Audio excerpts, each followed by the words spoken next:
आता त्या मुलाला माझ्यामध्ये तर 302च लावलं पाहिजे, फाशी दिली पाहिजे। माझ्या भावांनी आणि माझ्या मुलांनी ती बॉडी बघितली, ती बघवत नव्हती आणि हा मर्डरच आहे। इथे आणला असताना जर रात्री भेटला असताना इथे ते आमच्या कोळी लोक दिसत नाही, शांत प्रेमळ, जे आम्ही दिलदार आहेत सगळे, पण आमचं जर खुन्नस ठेवली ना तर त्याला आहे ना त्याचं काही राहिलं नसतं। मला वाटतं की मला आता आम्ही एका याला आदित्य पण भेटले होते, मला आता ते पण म्हणाले की मी पुन्हा एकदा आम्ही याच्या मागे लागू, किंवा मला देशपांडे पण भेटले होते आता। पण मला काय म्हणायचं की इथे नक्कीच म्हणजे हस्तक्षेप झालेला दिसतो आपल्याला। सकाळपासून मी इतक्या मीडियाशी बोलतोय आणि आता मला माहिती आहे की मला आमचा राजेंद्र शिरोडकर माझा मित्र आहे, जो मोठा ॲडव्होकेट आहे, त्याने मला सकाळीच फोन केला होता आणि त्याने मला सांगितलं मी आता इकडे औरंगाबादला चाललो केससाठी, पण आल्यानंतर तू मला सांग कुठे उभं राहायचं आहे, काय करायचं आहे। तर आता मी प्रदीपशी बोलीन कंप्लीट आणि मग आम्ही अप्रोच तर करू, सोडणार तर नाहीच।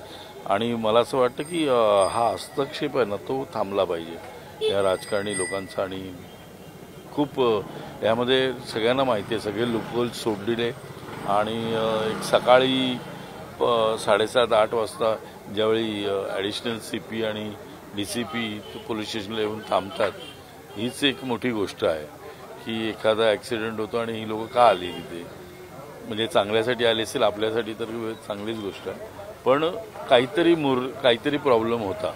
आणि तेव्हाच मला कळलं, कारण मी त्याचवेळी सकाळच माझ्या सगळ्या पोलीस मित्रांना किंवा माझ्या मीडियाला, प्रिंट मीडिया या सगळ्यांना फोन केले होते। आणि हॅट्स ऑफ टू मीडिया, तुमचं प्रिंट मीडिया, कारण तुम्ही ही ट्रायल चालवली त्यामुळे आज ती तिसऱ्या दिवशी पण चालू आहे। त्यामुळे मला असं वाटतं की आपण कोणीच होप सोडूया नको। आणि मला असं वाटतं की आता त्याला पोलीस स्टेशनला आणला होता, प्रदीपला बोलवलं होतं, त्यामुळे त्याच्याबरोबर काय बोलणं झालं मला माहिती नाही।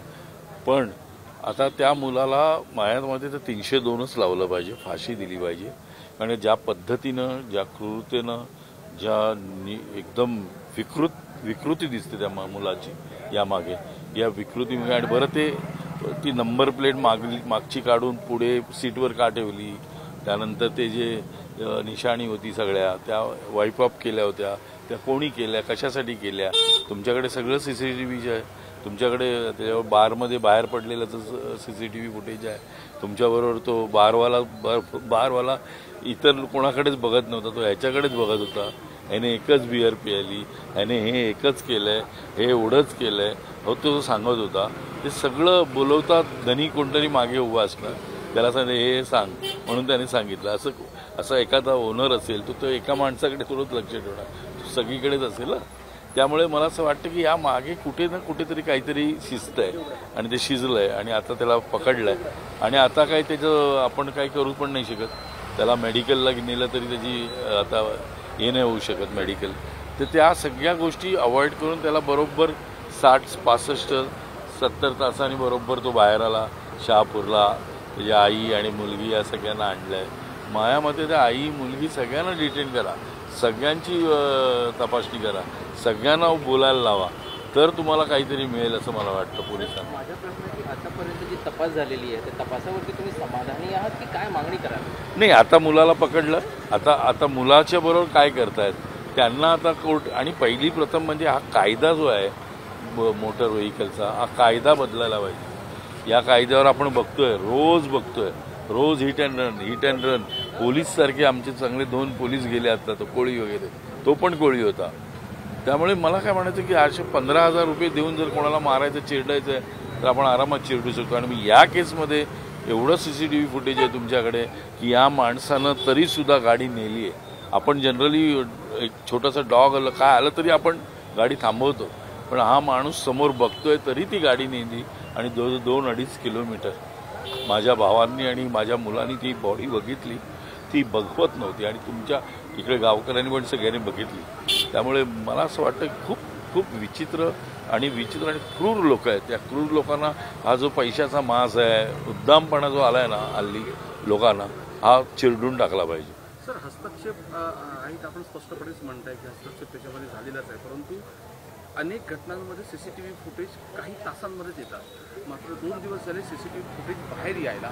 त्याचबरोबर 2 दिवसच बरोबर म्हणजे त्यांनी दारू प्यायला असेल किंवा नसेल, हे सगळं म्हणजे यामध्ये पोलीस खातं म्हणजे ऑफकोर्स मॅनेज केलेलं आहे ते सगळ्याच गोष्टी.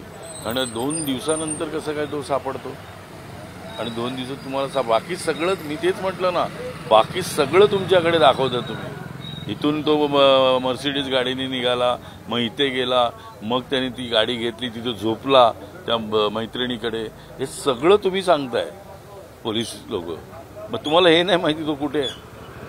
तर त्याच वेळी त्याला पकडलं असतं तर आज ही परिस्थिती नसती. सर, पुण्यातली हिट अँड रनची केस आणि मुंबईतली ही हिट अँड रनची केस, या दोन्ही तपासामध्ये कुठेतरी पुण्याच्या केसमध्ये देखील असंच झालं होतं. दिरंगाई सुरुवातीच्या काळात झालं, मीडिया आणि ह्या नंतर सगळं उचलल्यानंतर विषय ते नंतर खूप स्पीडनी त्याच्यावर कारवाई झाली. इथे देखील तसंच आपल्या म्हणण्यानुसार बोलण्यातून दिसतंय. दोन्ही केसमध्ये खूप फरक आहे. तिकडे पोलिसांची भूमिका आणि इथली पोलिसांची भूमिका पुण्यामधली आणि मुंबईमधली वेगळी दिसते डेफिनेटली. आणि मला काय म्हणायचं, चला ते समजू शकतो, एक अल्पवयीन मुलगा हिट अँड रनमध्येच ते उडाले, बरोबर आहे. इथे हिट अँड रनमध्ये गाडी समोर आहे, ती बाई सांगतोय, नवरा सांगतोय थांब थांब, आणि तरी सुद्धा घेऊन जाणं म्हणजे हा मर्डरच आहे. हा मर्डर आहे. हा 302 कलम लावलंच पाहिजे याला, आणि याला पोचवायला पाहिजे. असा जो माणसांमध्ये जो पैशाचा माज आहे ना या पोरांमध्ये, असा का काढला पाहिजे. आणि पहिली गोष्ट, पोलिसांबरोबरचा हस्तक्षेप आहे ना, तो काढून टाकला ना तर 24 तासामध्ये एकही क्राईम नाही होणार मुंबईत, जर पोलिसांनी ठरवलं तर. जर हा हस्तक्षेप राजकारणी लोकांचा काढला तर. शेवटचा प्रश्न, कुटुंबीय गरीब आहेत, त्यांना काही त्यांनी आर्थिक मदत किंवा सरकारकडून काही अपेक्षा आहे आपली मदत मिळावी? बघ, ती तर करूच आपण, त्याबद्दल काय प्रश्नच नाही. पण त्यांनी काय, माणूस थोडंच येणार आहे परत. आणि या मुलीनी या घरासाठी काय काय केलं आहे. एवढी साधी पोरगी होती नाही, एवढी मेहनत करून. मी विचार करावं, सकाळी 3:30-3ला उठून जायचं, मासे घेऊन यायचे, ते इथे विकायचे, आणि त्यावर अख्खं घर चालवत होते. किती वाईट गोष्ट आहे. आता ते 2 मुलं आहेत मोठी, पण तेवढी मोठी नाही आहेत. ती साधारण 21 वर्षाची असतील, 23-24 वर्षाची. पण खूप वाईट आहे, खूप वाईट आहे. अतिशय दयनीय. आणि काय बोलू, शब्द नाहीत माझ्याकडे. असल्या लोकांना ना आपलं इथे आणलं असताना, जर रात्री भेटला असताना इथे, ते आमच्या कोळी लोक दिसतात नाही, शांत प्रेमळ, जे आम्ही दिलदार आहेत सगळे, पण आमचं जर खुन्नस ठेवली ना तर त्याला आहे ना, त्याचं काही राहिलं नसतं. देश विदेशातील प्रत्येक घडामोडींचे लाईव्ह अपडेट मिळवण्यासाठी आता साम टीव्हीच्या सर्व सोशल मीडिया प्लॅटफॉर्मला लाईक, फॉलो आणि सबस्क्राईब करा. तसंच सर्व नोटिफिकेशनसाठी बेल आयकॉन प्रेस करायला विसरू नका.